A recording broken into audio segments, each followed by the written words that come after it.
Engine starter motor discussed. Do you know that without a starter motor, an engine and its components won't work?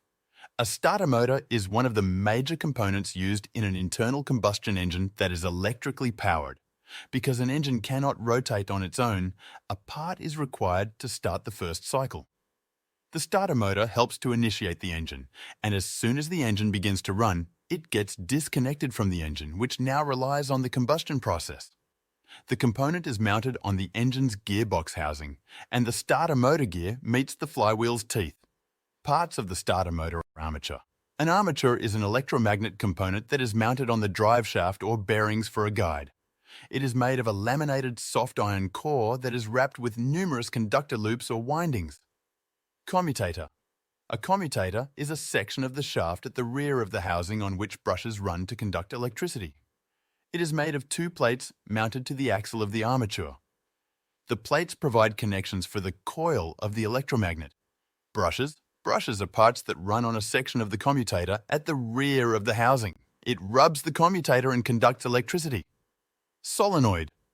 The solenoid features two coils of wire that are wrapped around the core. This solenoid serves as a switch that connects and closes the electrical connection between the starter motor and the vehicle's battery. Plunger.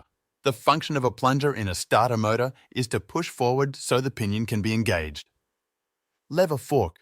The lever fork is connected to the plunger, which makes them push forward together to engage the pinion. Pinion. A pinion is a small mechanism containing gear and springs. It engages immediately after the engine starts by extending the gear to the flywheel teeth. The flywheel is the source of engine rotation. Field coils. The field coils are held in a housing with screws, as they consist of two or more coils connected in series. These coils receive power from the battery, which converts them into an electromagnet that turns the armature. This creates a magnetic field around the armature. Working principle: when the ignition key or bottom is pressed, the transmission should be in the park or neutral state. The battery voltage goes through the starter control circuit to activate the solenoid. The starter motor is powered by the solenoid, which helps push the starter gear forward to mesh with the engine flywheel. This flywheel is mounted on the engine crankshaft, so as the starter motor spins, it turns the flywheel as well as the crankshaft. As soon as the engine starts, the system disengages from the flywheel. Note that in an automatic transmission, starter motors can only be operated when the vehicle is in a park or neutral position. In a manual transmission, the clutch pedal must be depressed.